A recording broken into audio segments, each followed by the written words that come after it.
That's all right. Okay, we're live. Welcome to the Bring Them Home podcast, starring Rabbi Pinchas Winston. And we're here today. We don't have to go through, since this is not here, we don't have to go through the whole bio again and get it wrong again. Instead, everybody who's here probably knows who you are to begin with, and we'll let you start speaking. So go right ahead. Okay. Tonight's topic is why Eretz Yisrael, and the reason why I chose to speak about this tonight is because there's, it's an ongoing dilemma going back thousands of years. We just finished Parsha Shlach Lecha, which talked about the Merav and the spies and the mistake that they made, and that was the straw that broke the camel's back that caused God to impose a decree on the Jewish people. 40 years of wandering the desert, actually only 39 extra years, and all the generation that were guilty of being part of that, they died out in the desert, and only the next generation went in, and that's what we're picking up in these parshiyot, although the one parsha behind in the diaspora, in Chutz La'aretz, and catching up this Shabbos, I believe, is Rosh Hashanah. And so it's an ongoing issue for thousands of years. Yes, live in Eretz Yisrael, don't live in Eretz Yisrael, is it a mitzvah? It's not a mitzvah. Do I have to? Do I have to ever? Some people believe that even after Mashiach comes and the world is finally brought up to speed, divine speed, that there'll be no hechrach, no necessity for every Jew to come to Eretz Yisrael, and they loathe the idea. They have a difficult time with that, even though it says that every time someone speaks derogatorily about Eretz Yisrael, they reject it on any level. They're just perpetuating the sin of the spies, and you have to be careful with Eretz Yisrael. It's one thing to be afraid.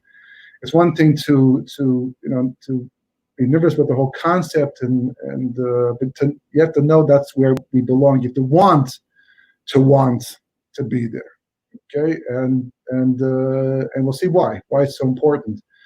But particularly because I've listened to a few videos from other Rabbanim or other people to do with what's going on today, and addressing the issue of the events of today and whether or not they are part of the end of days, part of the Messianic process, part of Hashem bringing it all to a close and fulfilling prophecies made thousands of years ago, or is it just another rough period in world history and therefore Jewish history, and we just have to weather it out. And the consensus, at least of the ones I've seen, has been this is probably the end. This is probably part of that process to bring history to a conclusion. And then, should we therefore leave and talk about leaving and plan to leave? And it's like, probably, or, maybe, hesitation. And it's difficult. It is a very difficult thing to do. There's a reason why so many Jews did not leave Europe in advance of the rise of Hitler and what happened after that, and they lived with the fear of it, because it's extremely difficult when your entire life, and they didn't have as much as we have today. It's extremely difficult when you've built a family, living someplace, and your kids and your grandchildren, and you've maybe even bought a house and you've built a house, invested in it, and you have business investments perhaps, and you have nowhere else to go. I mean, you'd have no connections at the other end. You have nothing to greet you on the other side and help you build life anew. It's a very daunting thing, and more than likely, the average person is not going to go that direction unless they really have to, unless they're forced to. The only problem is that usually when we get to the point where we're forced to, it's usually too late. Then we can't do anything about it. The border's closed, and there might be a war going on, God forbid, but that's been the history of the Jewish people, not even from a Torah perspective, not even from a religious perspective. It's just that's been Jewish history as a factual history, going back 1,000, 2,000, 3,000 years. That's the way events have unfolded for the most part for the Jewish people. But we are living in an extremely, extremely unique period of history, unique probably since, I'd say, even going back to the time of Mordechai and Esther, maybe even earlier, because we have so many opportunities today. The world has changed significantly, and the biggest it seems the biggest obstacle we have to bring the Jewish people home today is ourselves. Like, once upon a time, you had to sail dangerous seas. We're pirates, and there was a chance at any moment in time a storm could take your ship down, and making the journey, especially with your family, was not an easy thing to do. According to Rabbi Chaim, in the Gemara we're talking about over here, in his time, he was a Rishon, the time of Tosfos, and he specifically says it was very dangerous to travel to Eretz Yisrael, and therefore the mitzvah no longer applied in his time. And furthermore, he mentions there's lots of mitzvahs, specific mitzvahs to do with the land of Israel, and not everyone is an expert in them, and some of them have to do with Torah mitzvahs, and therefore could easily be a tremendous averis, a chet, sin. So until you become an expert in those mitzvahs, then you have to reconsider living in Eretz Yisrael in his time. But today, it's not so. Today, basically, Baruch Hashem, traveling here, people do it all the time. If there's people who don't live here, it's not because it's dangerous, because they came here on vacations. They send their kids here. They send their children to yeshivas and seminaries. So they obviously believe the place is safe. They don't like their kids, one of the two. I'm going with the fact that they feel the place is safe enough. And they visit themselves as well. They come here to visit Eretz Yisrael, and traveling is a dream. They even fly first class, business class. You can come here in tremendous comfort. You can take a boat too, but most people don't do that. And as far as danger is concerned, well, I think the Twin Towers and since then showed the rest of the world that if somebody is marked to be affected by things like terrorism, it can happen to you anywhere in the world. As they say, you can run, but you can't hide. Hashem runs the world. You can't simply avoid your personal judgment because you go someplace farther from the action, than everybody else, and you think that's going to save you. There's tons, of stories of how people did things like that, and something else happened instead where they were. So that's one aspect of it. As far as the mitzvahs, Tului ba'aretz, the mitzvahs depend upon the land. Today, you don't have to think about it. You walk into your makolet, the rabbi is taking care of that. You just buy fruits and vegetables. You have to make sure you buy it from a place that has a hechsher that says we've taken trumas and maasros and all these different halachas and applicable to produce, and you don't have to think about it. So it's good to be an expert. It's good to know the laws of Shemitah and what's permissible, what's not permissible, and why. It's good to know how to take trumas and maasros in the Siddur. Even the art scroll has the text that you have to say and how to go about doing it. It's a different world today. So all those reasons disappear, and the land is built up. It's tremendous what has been accomplished. The government. We all know the government's a problem. The Supreme Court is not favorable towards traditional Judaism. That's clear, and there's a lot of hassles, a lot of harassment, things like that. But we're going to see that's just a sideshow. You have to know something. And this is a klal. And you have to keep it in your mind. And that is that the Sitra Achra, the Satan, who works together in partnership with our Yetzer Hara, doesn't want redemption. He doesn't want the Gula. He's been fighting against it for thousands of years. Longer than we've been fighting for it, he's been fighting against it. He existed before the Jewish people existed as a nation. He's been fighting against it the entire time. And he doesn't want it to happen because he knows that once Mashiach comes and puts the world in order, and we have that utopian society we've been dreaming about for thousands of years, so then his job is over. He doesn't have tenure in Tzimos Mashiach. He's finished. His job was to be an obstacle. The word Satan means an obstacle. His job is to test us, to challenge us, to make us use our bechir, our free will. That's his job. To make us choose what has to be done, to we get rewarded for it. Because if it's easy to make a free will choice, you don't get much schar in the world to come for. You don't get much reward for that. So therefore, his job is to make an obstacle for us and to make it difficult and challenge us so that we will make the extra effort to do what God wants to be done as a partner with God with the perfection of creation. The trouble is that we take his obstacles, which we're supposed to say, wow, this is great, this is going to make me stronger, morally stronger. This gives me an opportunity to show God how much I care, how much I want to grow and develop. And we take and that's a wall. I don't want to go near that. I don't want to go over that. We have an aversion to pain, to struggle. When we have no choice and we have to struggle, then we do. But if I don't have to struggle, then why should I struggle? And that's really at the heart of the problem with a lack of aliyah from the diaspora of a lot of people today who are certainly in the position. The second problem we have, I think I mentioned before, but it's worth mentioning again, is that in order for something to be part of your life, it has to be part of your consciousness. And for something to be part of your consciousness, it has to be part of your education. You have to be taught about it. You can be self-taught too, right? But for decades, for going back to World War II, how many times have rabbis got up and spoken from the pulpit and spoken about, we're here in exile, enjoy yourselves, settle down and do what you have to survive, but you have to keep in mind all the time that we never stay any place forever. And often the end comes dramatically and quickly, and we should be ready. Have a backup plan.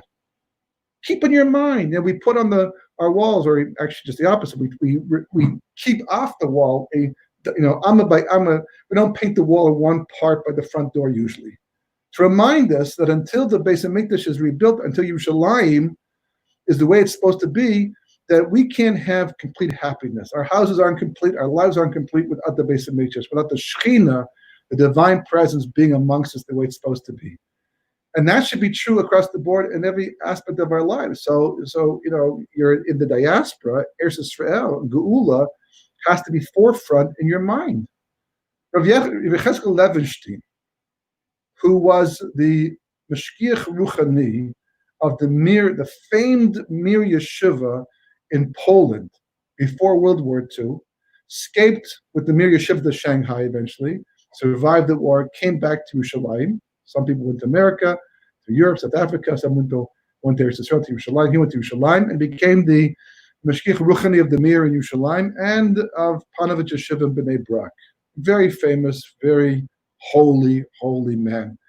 And he criticized, you can read it for yourself.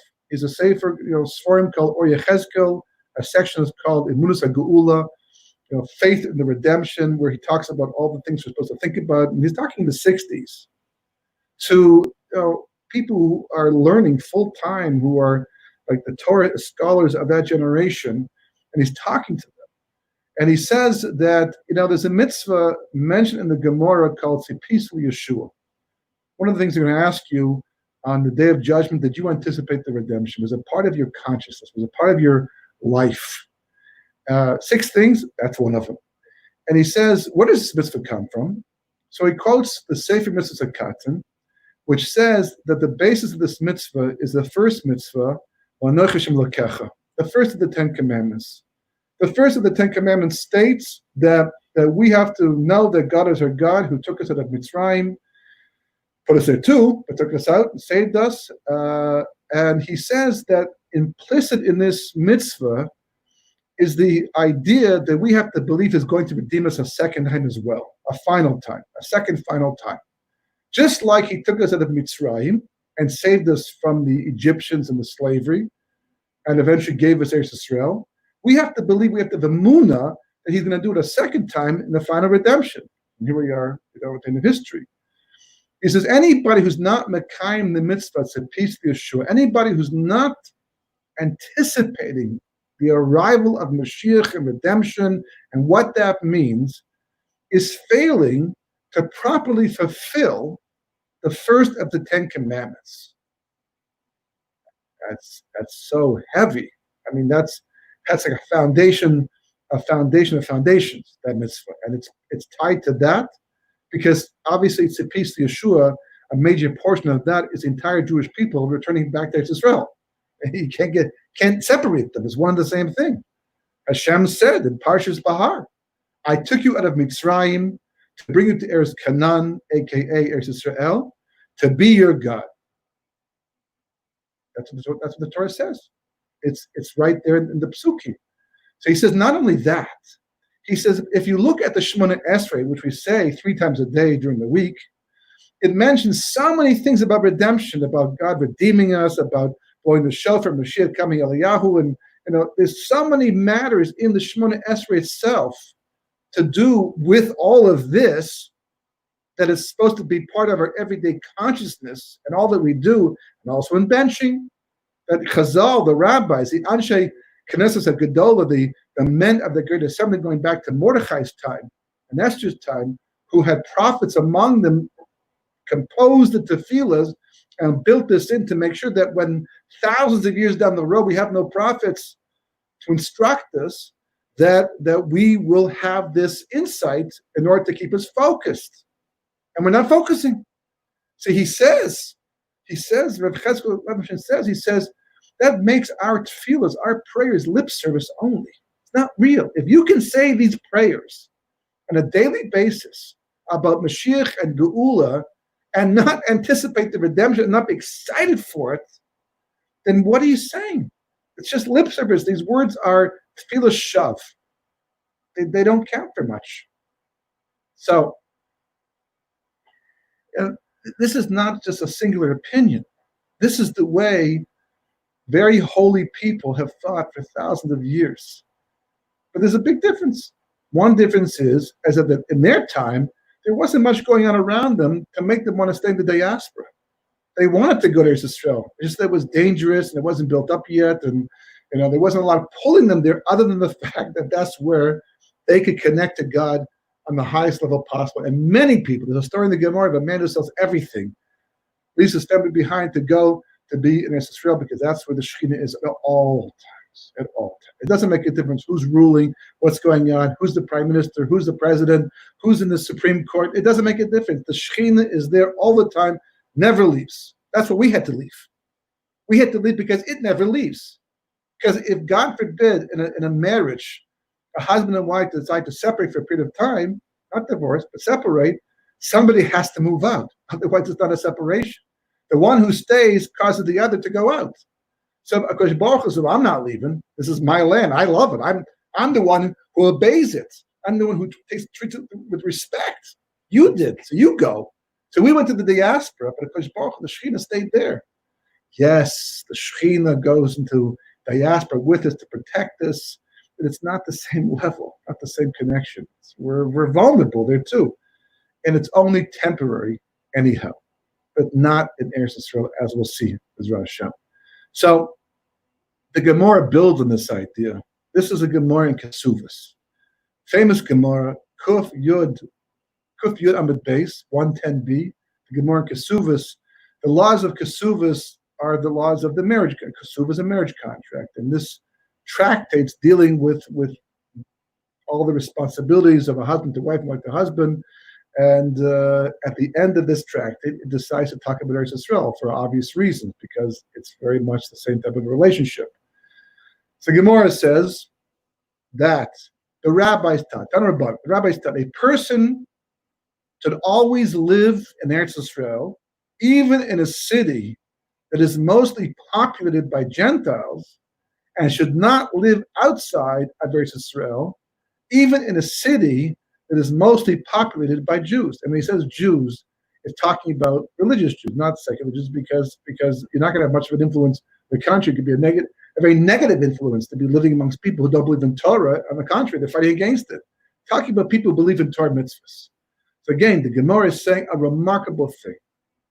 But even before going there, let's just look at the context. You have to understand and appreciate that this is the Talmud Bavli speaking. It's not the Talmud Yerushalmi. The Talmud Yerushalmi, the Jerusalem Talmud, which is more difficult to learn and is not learned so much because of that reason, it's also very terse, was written by the rabbis of Eretz Yisrael. The discussions in the Beis Medrash in Eretz Yisrael. But this quote is in the Talmud Bavli, the Babylonian Talmud, written by rabbis living in Galus, living in the diaspora. So they're not biased to Eretz Yisrael because they're living there. If they have a bias, it's because of Eretz Yisrael itself. So that's number one. Number two is that it's written, this was redacted, the Talmud was redacted in 499 CE, 500 CE. Now, at that time, Eretz Yisrael was not in the hands of the Jewish people, long gone. We were already spread out by the Romans through their empire. We were exiled for the most part, and the Christians pretty much were in control.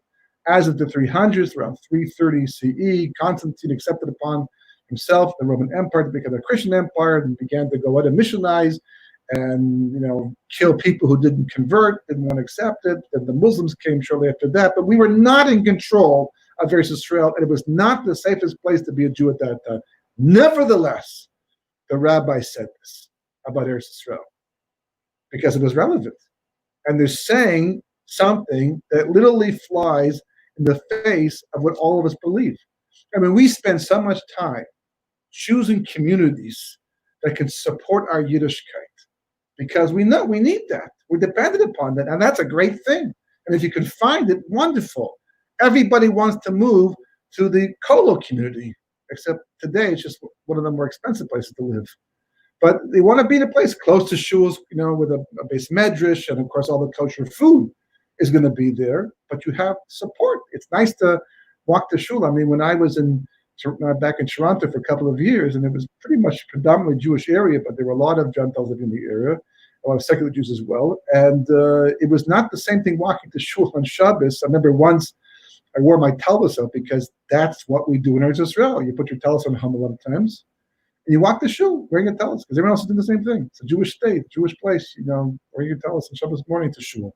Some people during the week wear their tefillin and tallis to shul. Never think, and that's the halacha really, and no one thinks twice about that. And I wore my tallis to shul because it was just easier, and also about caring things like that. So I wore it, and someone said, "How can you do that? You can't do that. You can't wear your tallis out like that. Wear it under your coat. You're living in a place that that you could cause anti-Semitism like that." It's like didn't cross my mind. I learned my lesson at that point, but it's a whole different thing. So it's wonderful when you can walk around the streets wearing your tallis and your tefillin, and you pass people.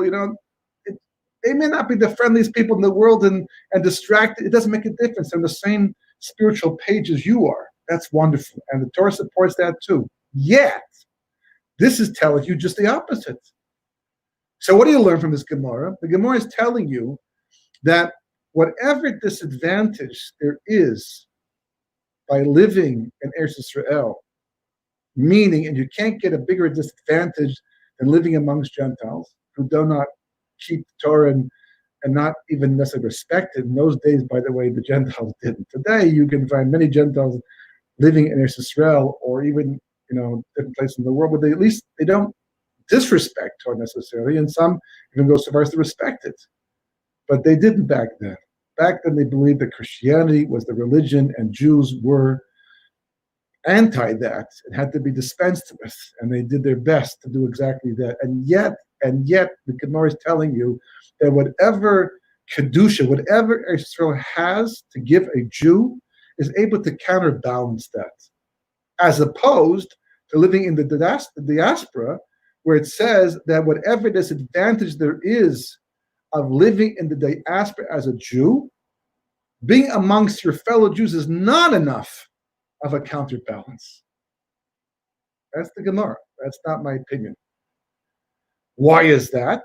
How can that possibly be? Well, I mean, the obvious reasons. This is Eretz Yisrael, the land of the forefathers, the land that God promised to the Jewish people, the land intrinsically holy, the land that is the center of the universe, the land that has the base of Mikdash, or is the Makam of the base of Mikdash, etc., etc. But in the meantime, the land doesn't have the base of Mikdash, and there's lots of people being Machal Shabbos and doing other things that are not appropriate by Torah standards, and there's wars going on here too between the secular and the religious. People are worried about things like civil war. So maybe all this doesn't apply today. We'll see. Right? If you ask the people living here who have made Aliyah, who have to live amongst all those complaints and things that people are afraid of, and they'll tell you it's well worth it. It's well worth it. I mean, once you're here, and you're able to latch on to the Kedusha and to sink your roots into the land, and we'll see how far that goes, God willing, that everything else you realize it was just a sideshow. I don't know where things are going historically. I don't know how much pressure will be applied to the Torah community as time goes on. We've had our problems here in the past too. The land once divided into two sections, the kingdom of Israel and the kingdom of Yehuda. Things can get nasty here too, but I do know one thing. It doesn't make a difference. This is the place of the divine presence, and this is the best place to be a Jew, to be a Torah Jew. And we'll see why. That sounds like me speaking. We'll see how this comes out in terms of the sources themselves. So Talmud goes on to explain why this is the case. It says, anyone who lives in Eretz Yisrael is considered as one who has a God, and anyone who lives outside of Eretz Yisrael and Chutz La'aretz is considered as one who does not have a God, as it says, to give to the land of Canaan to be your God. That's the verse I quoted before. The Talmud's built upon this, and it says it.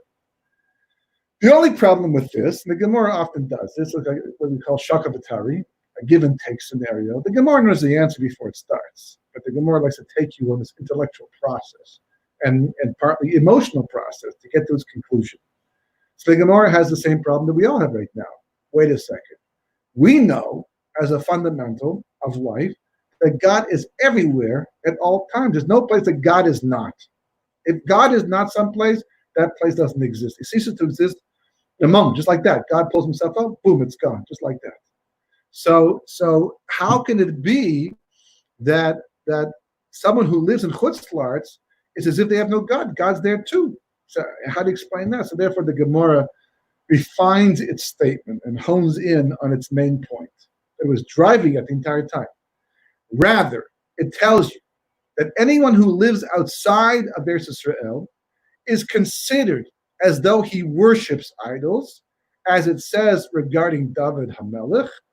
He himself said about himself, because he was forced to run away to with today's Plishtim in those days, but Gaza today, and he went there and he said, they told me, they've driven me out this day that I should not cleave to the inheritance of God, saying, go serve other gods. But the Gemara says, who told David to go serve other gods? Where does it say that? Rather, it tells you that anyone who resides outside of Eretz Yisrael is considered as though he worships idols. And that's the conclusion of the Gemara. The Gemara says elsewhere, right, in Avodah Zorah, Tractate of Avodah Zorah on Ches Amud Aleph at the bottom there, 8a, it says that even a tzaddik, someone who's kind all the Torah, all the mitzvahs, somebody who's clearly a tzaddik, not a fake tzaddik, a real tzaddik, but is forced or chooses to live in Chutz La'aretz, in the diaspora, is called an Ovid Avodah Zorah B'Tahara, which literally means somebody who worships idols in purity. What's the purity? He's a tzaddik. This is somebody who lives a life of spiritual purity. Nevertheless, he's living in the diaspora, and that's called worshiping idols. What can I tell you? That's what the Gemara says. It's not my opinion. The Gemara is saying that. So the question is, why the difference? Why is this the case? Why is the Gemara so harsh? Okay, during good times when there's no reason to leave the land, we should stay here. There was it was not possible at some times actually to leave the land without a mitzvah driving you. And there's all kinds of halachas to do with about, let's say, one spouse wants to live here and one spouse doesn't. Is that grounds for divorce? Well, one time that was the case. One time it was grounds for divorce. And the special hashgacha pratis, for example, it says that by Avram and Sarah, that Sarah, the Gemara says, for 10 years she was not able to have children. They moved there to Israel, Parshas Lech Lecha, and she was here for 10 years, and they tried to have children and didn't. When she says to Abraham, take my handmaid Hagar, it's because she's been here for 10 years, and the halacha can be, and they kept the laws of Torah inside of the land of Israel, even though it was prior to the giving of Torah. The law was that someone has to get divorced, so the male has a mitzvah to have children, so he has to do the best he can. If his wife can't provide that possibility, so he has to look elsewhere. So he was able to mekayim the mitzvah through Hagar in those days, when a concubine gave birth on behalf of their mistress. So there was a spiritual connection to such a degree that it almost counted, or did count, as if it came from Sarah herself, even though it came from Hagar. It didn't play out like that in the end, but there was a metzius to the reality of that. So I'm going to ask the question, why is it that only now, after 10 years of life in Eretz Yisrael, does Sarah worry about this, when she was barren for a long time before that in the diaspora? So the Gemara says, because as long as she was living in the diaspora, and there was no mitzvah yet to go there, there's no mitzvah yet to go there to Israel for her, there's no Torah mitzvah, they weren't commanded even Lech Lecha yet. So as long as she was living in the diaspora, she couldn't know, and Abraham couldn't know, if the reason why they weren't having children was because of her mazel, or their mazel, or his mazel, or because of the sin of living in the diaspora. So since it could have been the sin of living in the diaspora, it could be that it wasn't the problem in the zivug, in the couple itself. So therefore, they could stay married to each other without a problem. Once she came to Eretz Yisrael, and the sin of living in the diaspora was removed, the Gemara says. So now, the only conclusion they could draw was it was her muzzle preventing her from having a child. And therefore, that forced the issue. So she gave Abraham Hagar. So why is all this such a priority, such a difference? Fine, Eretz Yisrael is the land of the Jewish people. Greece is the land of the Greeks. America, so far, is the land of the Americans. It's like, that's the way it works. Eretz Yisrael is home of the Jews. But why should it make such a spiritual difference, halachic difference, that we have all these rules and laws and concepts? So it says, there's a sefer called Tuva Arts. It's a wonderful sefer. It was actually hidden, or at least forgotten about, for hundreds of years. Written back in the 1600s. There's a history to it, which I'm not going to go into right now. But for the most part, it is accepted to be midrashim about Eretz Yisrael from the Arizal himself, from his writings, once they were found. And Rabbi Nassim Shapiro, who was the chief rabbi of Krakow before he moved to Yerushalayim and became the chief rabbi of Yerushalayim, had reason to be in Italy at the time when they found these manuscripts, and they came across these midrashim, and they compiled them in a book called Tuva Arts, The Goodness of the Land.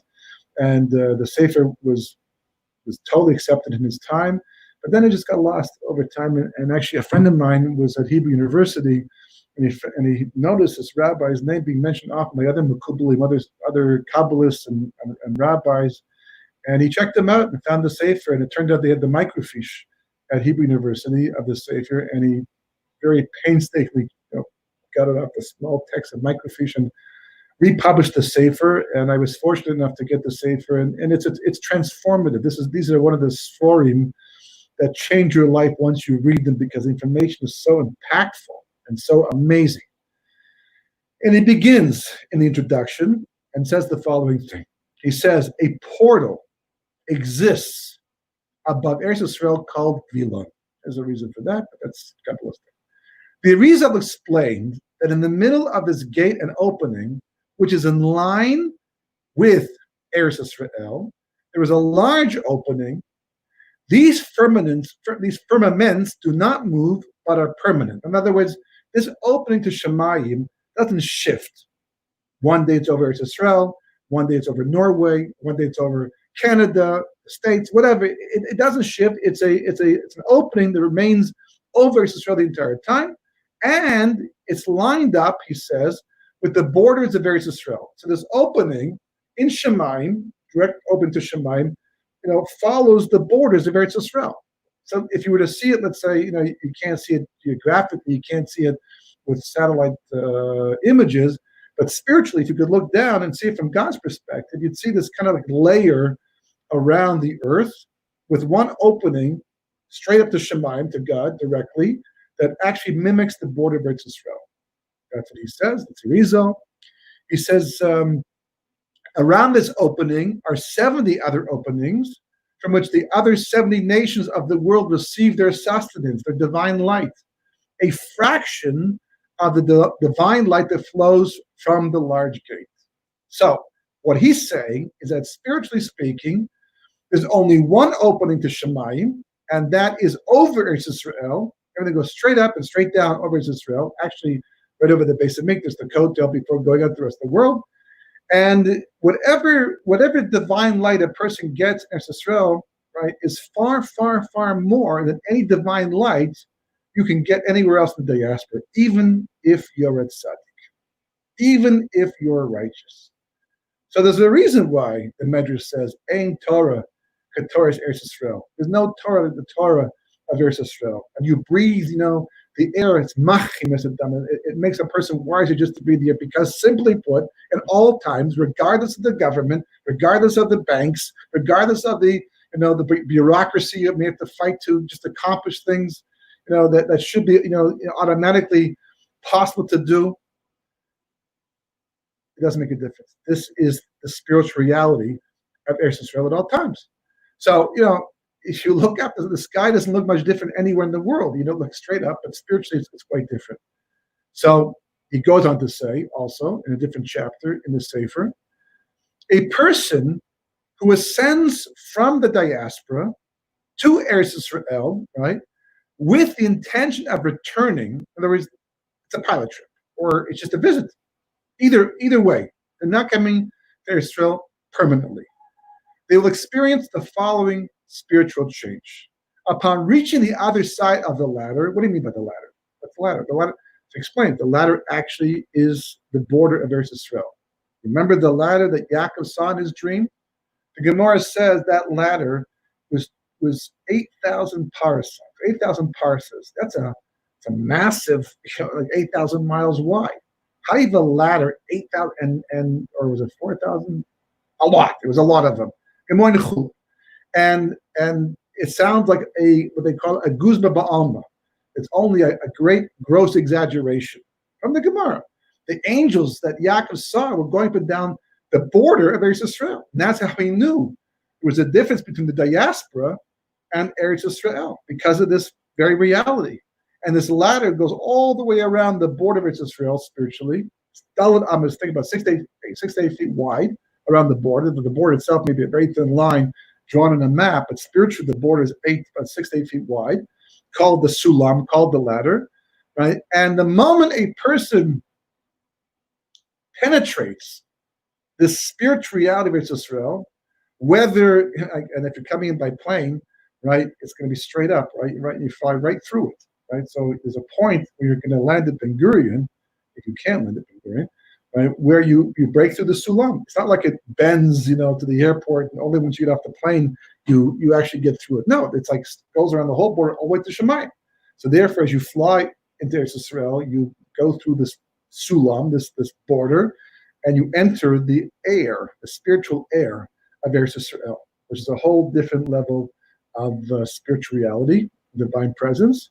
So what happens? It says the person becomes divested of their klippos, meaning that you're spiritually cleansed, somehow going through this boundary is like going to a mikveh. You're actually spiritually cleansed of the klippos, what we call, really means peels. It's talking about the entities of spiritual impurity that are associated with the lands outside the land of Eretz Yisrael. So a person will say, well, I don't know about that because you're Eretz Yisrael, just get off the plane.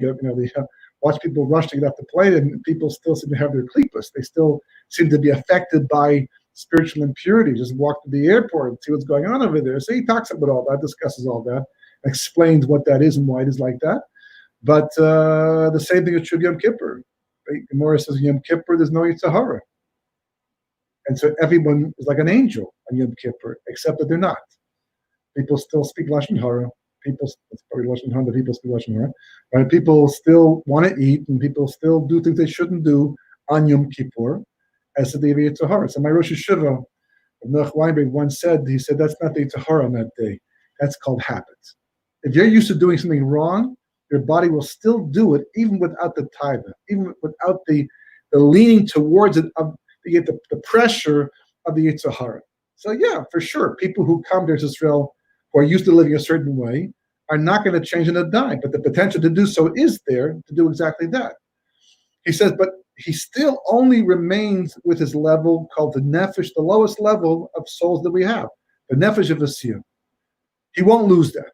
But, he says, if somebody decides to make aliyah, the first night they go to sleep in Eretz Yisrael, if they can't from all the excitement, but the first night they actually go to sleep, it says the soul they came with from the diaspora leaves them, goes up to Shemayim, and a brand new soul on a higher level comes down the next morning.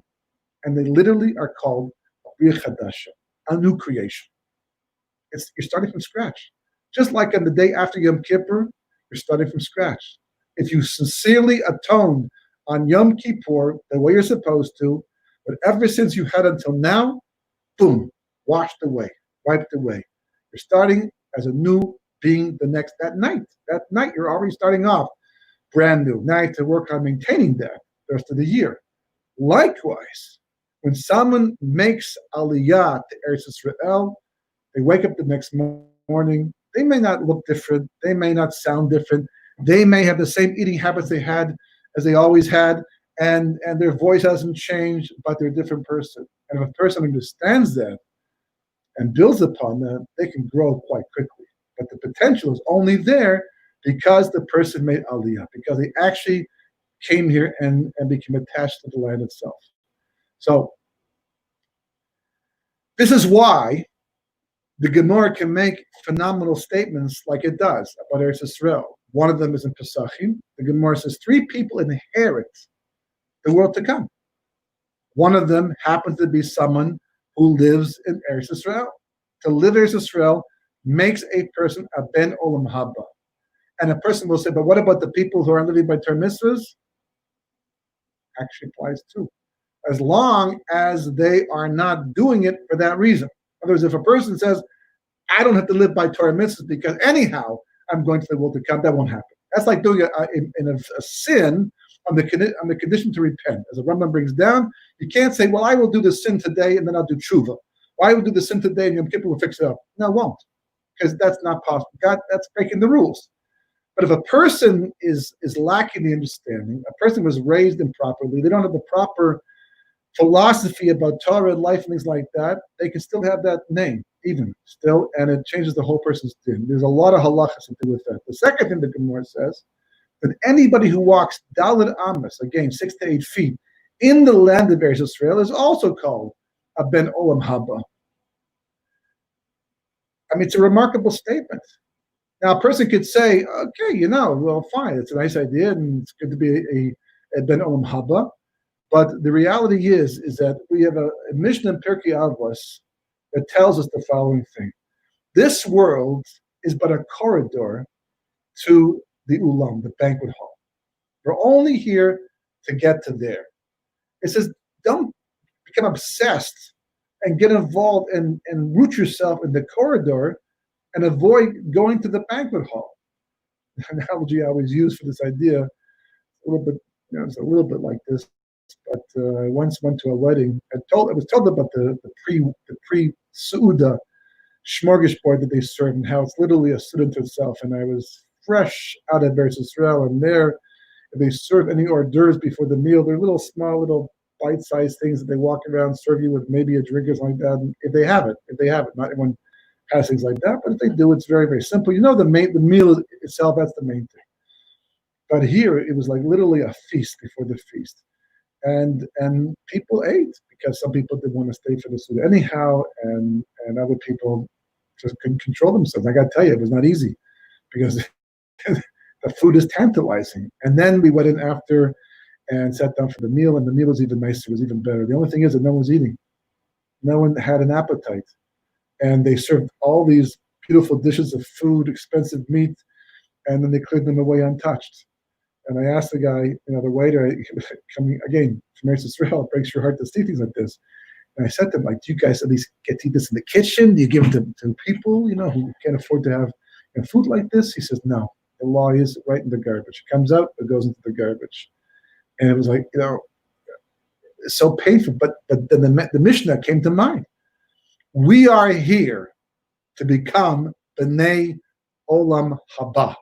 That's our thing. Not everybody, but the Jewish people specifically. We've been promised the world to come.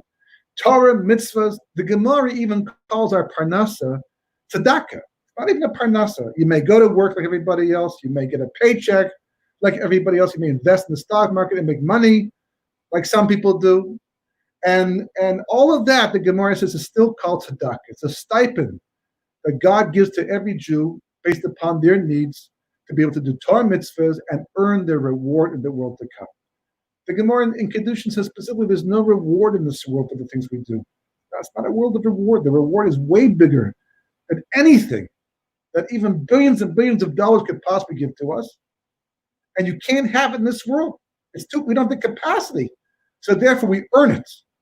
And this is the world for earning schar in Olam Haba to become what's called a B'nai Olam Haba. So therefore, a Jew, by definition, has to be someone who goes around saying, where can I increase my schar in the world to come. So you'll tell me, yeah, but you're not supposed to think like that. Another Mishnah in Pirkei Avos says, don't serve God on the condition of receiving reward. Yeah, like we don't anyhow. I mean, people think about it all the time. I'm doing this because I want to make more money in the stock market. I want my son to have a good shidduch. I'm going to get the yeshiva. We're constantly thinking about rewards from Hashem. So halavai, we're so sincere. But Rabbi Yaakov Weinberg wants to explain to us what that means. It doesn't mean you don't say, I'm doing this to become a ben olam haba. Why not? He says, the Gemara is saying, schar, what it means by that is that you personally want a particular type of reward for doing the mitzvah, and that's why you're doing it. Well, that's not sincere. That's not altruistic.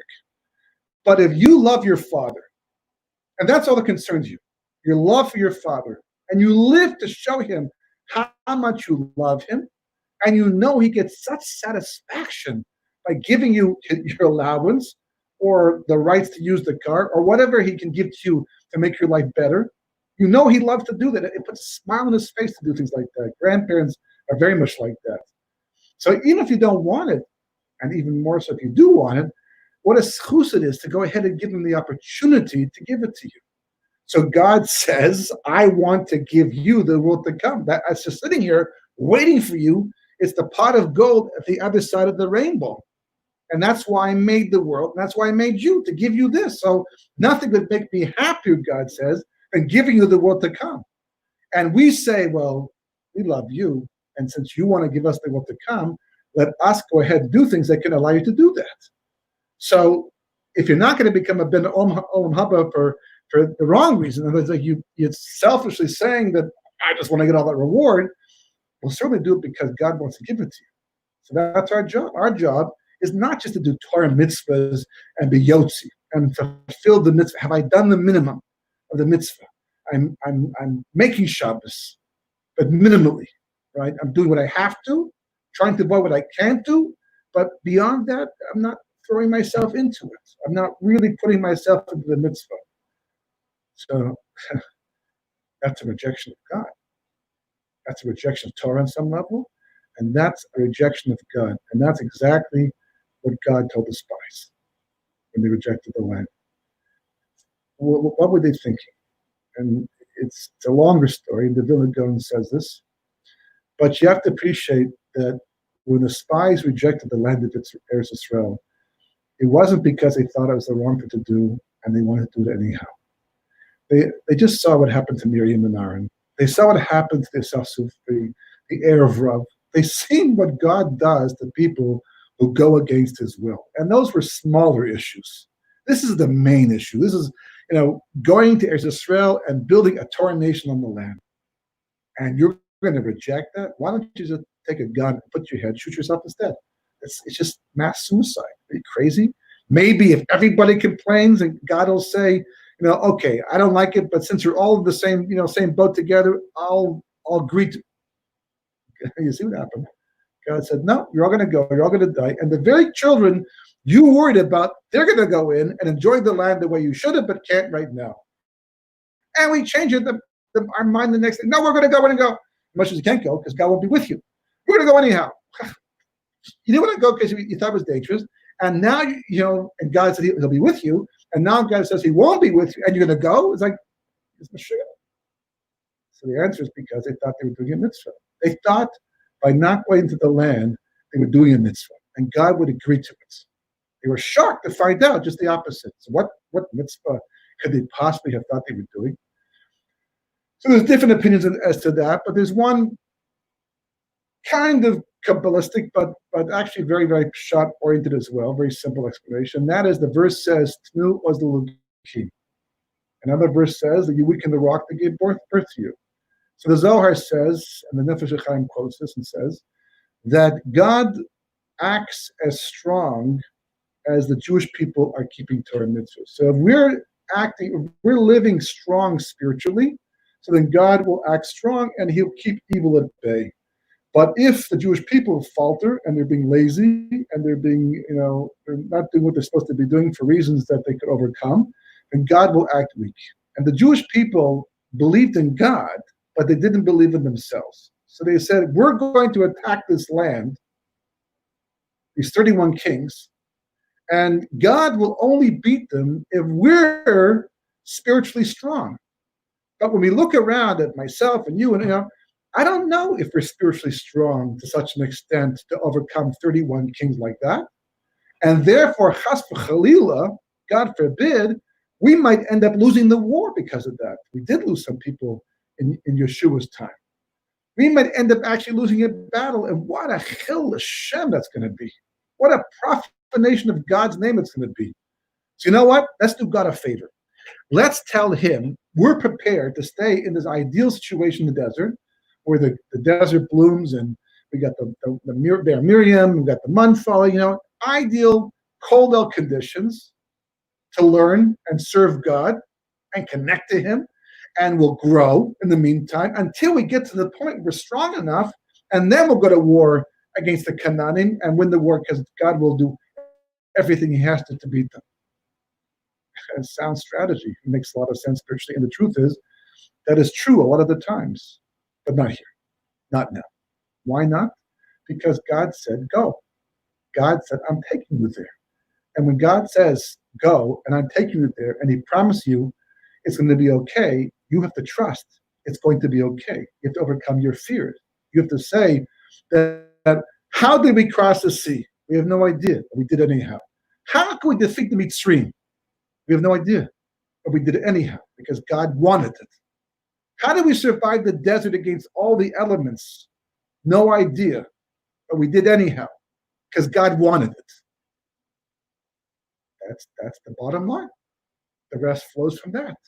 They missed that point.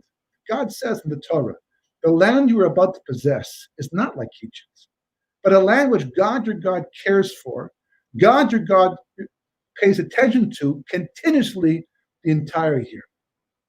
So what do we get out of that? It's all said and done. Aside from that, it says, for example, God personally wanted Eretz Yisrael. The rest of the nations received their sustenance through a messenger, a malach. What we learn from this is that Eretz Yisrael is a land of hashgacha pratis. It's the land of personalized divine providence. This idea of a huge opening over Eretz Yisrael is another way of saying that God is more connected to people living in the land. And therefore, you can feel his presence more. It's more real to you. When you do mitzvahs, it's more real to you because it's this backbone of kedusha, of spirituality, inherent in the land, coming down over the kotel and going out to the rest of the world. So we have to be in the diaspora as we had to be in the diaspora other times too, to serve a purpose, in preparation for redemption, not in avoidance of it. There's no question. Just like Eretz Yisrael was built upon the ashes of the Holocaust, a lot of this country was built upon the money of American Jews and Canadian Jews and English Jews, but that's where the millions of Jews are in America. There's no question that a lot of that money is what we're all enjoying today living here. But the place is built up. The job is done. The Vilna Gaon says the only reason why Hashem makes it that we even need that money is not because Eretz Yisrael lacks the resources. It's the land of divine providence. It's because the Jews living in Eretz Yisrael can directly build redemption. They're here with their own physical hands and their bodies. They're living here. They're working here. They're eating here. And they're learning here. And they're building redemption at the same time. They're involved directly. But what about the Jews in the diaspora? They're not here. They can't participate in the building of Geula in Eretz Yisrael. So how do they do that? Through their money, through their resources. And that's their portion. We're mezaka them. It's a hard sell. You're trying, as a fundraiser, tell somebody who's got all the money, that you want to collect for your project, or your yeshiva, and say, listen, I'm doing you the favor, not the other way around. I'm grateful for what you're giving me. Now, of course, a tov and all of those nice things, but the bottom line is that you may think you're the one mizaka me. I'm mizaka you because I give you a chance to build something in Eretz Yisrael, which you don't get by building something in the diaspora. It's a whole different level of tzedakah, a whole different level of connection. But that's temporary. That's only to build the Jewish people again after the Holocaust. that's only to build the yishuv once again that the Vilna Gaon began in his time, with his Talmidim, into our time, and to get to the point where we are today, to build up the country. But it got to a point where it's basically done, and we're self-sufficient, and we don't require the resources from us in the country as we once did. So it's like God's packing up, right? Just like Yaakov was by Lavan for 20 years. But when he had done everything that had to be done for the sake of building the Jewish people, God says, I'm on my way out. You should be too. You're only here for that purpose. There's no secondary purpose. You made the mistake of digging in and thinking you're going to be here for hundreds of years. But that was your problem. That's not my problem. The Torah tells you, and the Gemara tells you, and the Halacha tells you, and Hashkafa tells you, and Rabbi Chesed Levishon tells you, and it's all through the Torah literature. But you chose not to look at it, not to learn, not to read it, not to take it to heart. That's your thing, not my thing, God said. But I'm moving on anyhow. I have to leave. And it's like the boy with his finger in the dike. There's a wall, it's cracked. The boy comes over and puts his finger in the dike, and as long as he keeps his finger there, the wall is fine. He's not fine. He's stuck by the wall, but the wall is fine. The water's back there, and everybody walking by on the tiyelot, on the little path on the safe side of the wall, feels perfectly secure. And then one day the boy pulls his finger up from the wall, and the water just cracks the wall, and there's floods all over the place. A monsoon, a tsunami, you name it. And you're watching a tsunami take place right now in America and around the world, and we don't even know how far it's going to go. You think it's over? We thought that the coronavirus is over, on the way out. And even as things eased up, and it's not over yet, it may even be resurgence. But even as we got used to it, something else happened, making it more dangerous. We don't know what's on the agenda next. We just know one thing, that the Jewish people belong in Eretz Yisrael, right? The Jewish people belong here, and we have to get back here. Whether we do it ourselves or God has to take us by the hand, as Rashi says, will be the case at the end of the days for many people. But all of this is systemic problem within the Klal Yisrael, that we lost our way in understanding what the goals of being Jewish are all about. To become B'nai Olam Haba, to become spiritually perfected, to become one with our Creator, and that this is the best place to do it. When we can't do it for whatever reason, it has to break our heart, as if our spouse or someone we love has left us, and we miss them, and we can't be complete. It's not the same thing. To be happy, to be settled, to feel that everything is okay.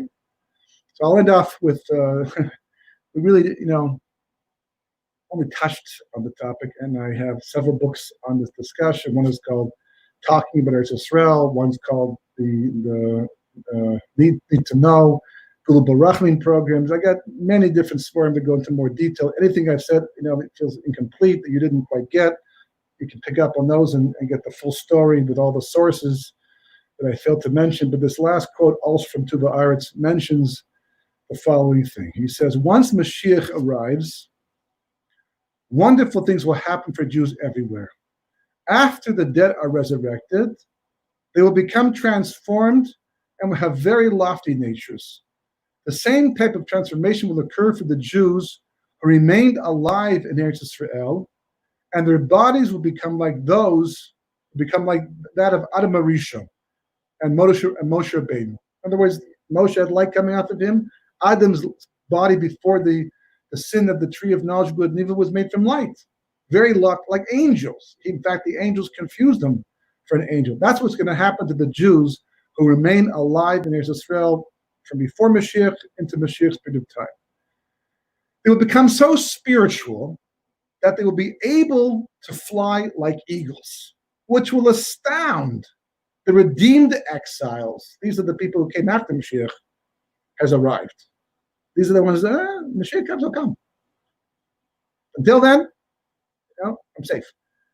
Seeing this, the diaspora Jews will become upset and complain to Mashiach, hey, aren't we Jews like them? Why do they merit to fly and live in an elevated spiritual state and not us? So Mashiach will answer them. It is quite well known that God deals with the person, mina keneged mina, measure for measure. Those who lived in the diaspora and made efforts and sacrifices. Again, this is going back to the 1500s. It was much greater than to do this, right? To elevate themselves by moving to the Holy Land, merited purity of soul, not concerned about their finances. This is long before we had finances close to the ones we have today, and health. They traveled over vast lands and crossed seas, ignoring the possibility of drowning, being robbed along the way, or being taken captive by a foreign ruler, which happened a lot in those days.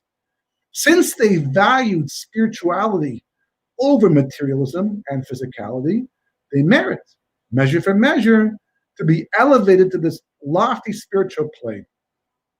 She continues. You also had opportunity to go up, Eretz Yisrael, but instead were hesitant and reluctant.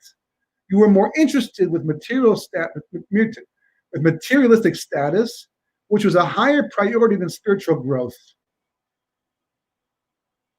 Therefore, measure for measure, you now remain physical, while those who value their souls over their bodies will be transformed into supernal beings and led into the earthly garden of Eden. We could explain this in more detail. We could talk about this for another hour. I think it's self-explanatory. I think it says what it's all about. Now it's up to you. Now it's up to every single individual, and not just the ones living in the diaspora, also the ones living in Eretz Yisrael. Because just like it's a major leap from the diaspora to Eretz Yisrael, there's also growth process we can go through in Eretz Yisrael too. You can't just accept the status quo and not go further and closer to Kosh Baruch Hu, especially since we have such phenomenal opportunities. So everybody should merit to see this truth, and not just see it, but to know it and integrate it. It should move them. It should inspire them. And we should merit to see the return of the Jewish people once again back to Eretz Yisrael, to the borders of the land of our forefathers. And with that, see the return of the Shekhinah, the Beis Hamikdash, and Mikabel, Panei Mashiach, Simcha, Uberina. Amen. Rabbi, hi. I'd like to join you. If you have a moment, that was really beautiful. I've been learning with you for years, and we've revisited this issue of you and I personally, and also hearing in a shiur as part of the audience.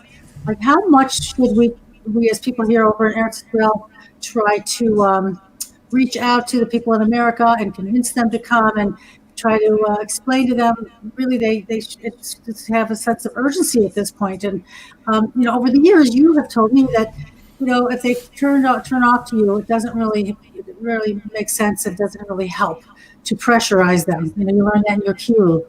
But I think we're living in different times now, and don't you think it's a little bit time to get a little bit more pressurizing? I think so. I think we're not the only ones doing it now. Even Jews of the diaspora are doing it as well. They're picking up on this, and this is becoming a recurring theme on an ongoing basis. Because Baruch Hu, it certainly shifted the focus for a lot of people. But yes, 100%. The times have definitely changed. We're now in that period of time we spoke about years ago that was eventually going to happen, and therefore the rules have changed. So you have to be a chacham. You have to be wise. Just like any kiruv. You have to be smart about how you do it. There's ways to say things by not saying things, and ways to to convince people by the words you used. It's a talent. It's a chachma. It's an art. Just can't just throw it out and turn people off and make them go the other direction. Although for the most part, usually that's not the case. Most people who will go the other direction anyhow usually don't want to hear about it. So it's not like you're pushing them further necessarily. But nevertheless, you never know who's open to these ideas, and find a way to talk about it. But yes, 100%, it's got to be a priority of ours, on our mind, to think about it and work on it as much as possible and share that information in any way we can. Right, and then also the whole resurgence of COVID over here in Israel. which is a real big disappointment to me personally, because I'm pretty practical, but I was thinking it would be over with in 3 months. But I see now it's schlepping out. And do you think, possibility of go back to the other thing you've said over the years, that there's a window of opportunity for making Aliyah, and it might come a time where it's going to be next to impossible or very, very difficult for them to get here. Is this one of those instances? For sure, but I think that's a twofold reason. Number one is that the whole thing with the corona, definitely, I don't know if the doors will ever open up again the way they were before. I think maybe a little bit, but not the same way. But what you mentioned, this idea of going back, right? That's the reason why this thing is not going away. Science and technology and medicine aside and all that, everything is from HaKadosh Baruch Hu. He can make anything happen any way he wants to happen. The influenza, at some point in time became manageable. It still kills a lot of people, but we don't even think about it. If, a person gets the flu, he goes home, goes to bed, and that's the end of it. Doesn't even get a vaccine necessarily. So Hashem runs the world, and he can do whatever he wants. But the biggest mistake that everyone's making, who are making this mistake, is this idea of it being a temporary measure and going back to the way things once were. Right. This was meant to change us, and we didn't make the changes. This was meant to make us, have more respect for one another, right, and to treat everybody as if they're holy. But it was to make us to take shul seriously, davening seriously, to know we're talking to Kadosh Baruch Hu and not just throwing words out and fulfilling a mitzvah. And unfortunately, from what I've observed, little I've been able to see, is that people have just tried to weather the storm. They haven't taken it to heart and made those changes that were necessary. I daven in minyanim that's just as insincere as they were before the whole thing. Baruch Hashem, people make an effort to go and to be in shul. They strive to be there and to fulfill the mitzvahs. But the mahus of your tefillah, the content has to change. The Mesiras Nefesh, the amount of you that you're putting into your tefillah has to change. God wants changes. We are at the end of history, and we're being tested, each and every one of us. It's a like trial by fire type of a thing going on right now. The final stage of history is coming to a close, and God is trying to decide who to keep and who to get rid of, who merits it and who doesn't. If we don't take it seriously, we are running ourselves out of that final scenario. And he's doing everything he can to sensitize us spiritually. And some people are taking it to heart, other people are just bouncing right off them. So we want to see things get better. We have to get better first. Thank you. I have a question if you have a minute. We had an interesting discussion today regarding what happened in Mitzrayim, and that 80% of the Jews died off in the plague of darkness and the Makav Choshech. What was expected of this 80%? They didn't have an opportunity yet to leave. What caused Hashem to destroy 80% of the people when they really were not able to do anything? They weren't able. The Mitzrayim weren't allowing them to leave. So what did Hashem already see? What was in their hearts? Did they do something against what Moshe wanted them to do? What caused Hashem to not allow 80% of the Jews to escape? From what I saw in the Medrash, according to the Medrash, they made the decision to stay. They chose to stay. They made a decision that they built Egypt, right, with their own blood, sweat, and tears, and now the Egyptians were being destroyed, beaten back. So why shouldn't we enjoy the fruits of our own labors that we couldn't up until now? And the desert is a dangerous place to go. There's Eretz Canaan business. We've never been there before. There's still 31 kings living there. We know Egypt. We know what the potential is here. Let's stay. Boom. That was it. And as a follow-up, do you see that as being a similar situation in what we have in a lot of the Golan, a lot of the diaspora right now? Not only do I see that, but the Gemara tells you it's going to be that way. The Gemara in Sanhedrin and Kuf Yud Aleph Amud Aleph says that situation, that scenario, v'chein Yemos Mashiach, and likewise in the Messianic era too, that people are going to make the same mistake again. And the amazing thing is, this is the part that troubles me the most. It hurts the most. God tells us, learn history, learn the patterns, so you'll know what to do. And no history is more explicit and more instructive than Jewish history to tell us what to do, and it gets ignored. If I saw a Gemara like that, and I'm thinking to myself, well, I don't want to go right now, I'd worry. I'd ask myself the question: am I one of these people right now? Am I making that mistake again? So you got to take it to heart, because the Gemara says, yeah, that can happen all over again. I had this discussion with a rabbi in America today, where he was questioning whether or not to take literally the concept of the Gemara refers to 6,000 years, and obviously the Gra takes it literally, the Ramchal takes it literally, but there are other sources that say that it's just a Garata and that shouldn't be taken literally, and yeah. So my point is, one source. So what I said to him is, if you're right, then I really have nothing to lose being here in Eretz Yisrael. In fact, I'm being Mekayim mitzvah. If I'm right, you're in big trouble. So it's better that you should at least go with it, especially if it's the rest of the sources. We're gamblers.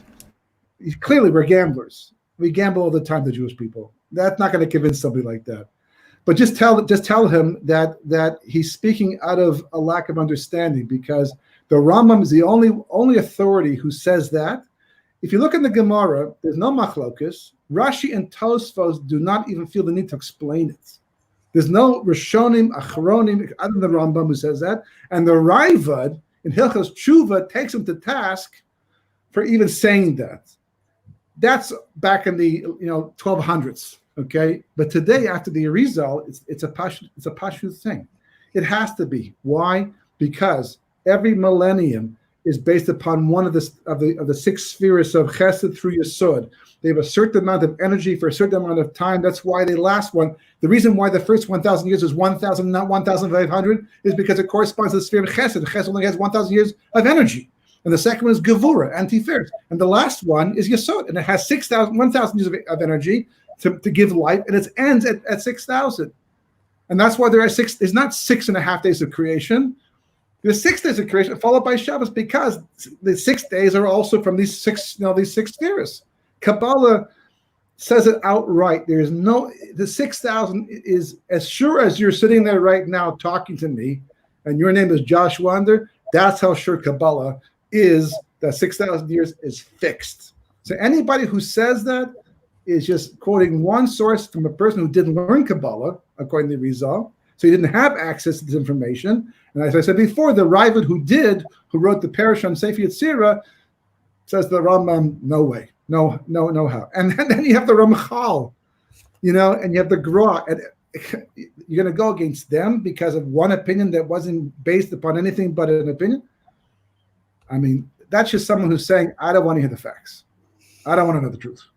Sorry. Yeah, and people also are saying we have until year 6,000 to do what we need to do, and that's not correct, is it? We have really many years before 6,000 in order to get our act together. We don't have until the very last day of year 6,000, right? Let me ask you a question.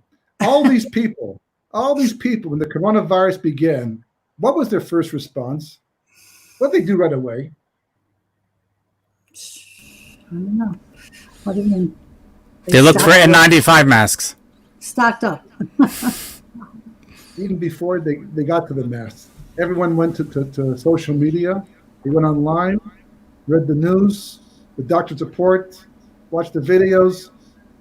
They had no idea what they're talking about. They wanted to know what they're dealing with. So the first thing they did was they educate themselves about what it's all about. Right. So they can figure out how to behave. Is it serious, not serious? Do I listen to my doctor, do my doctor? Do I need a mask, do I need a mask? Well, it's like you do the homework, because a guy who's going to invest $500,000 in a company, here, just take my money. You want to know? No, I don't need anything. Just take my money. He's going to invest it. I trust you.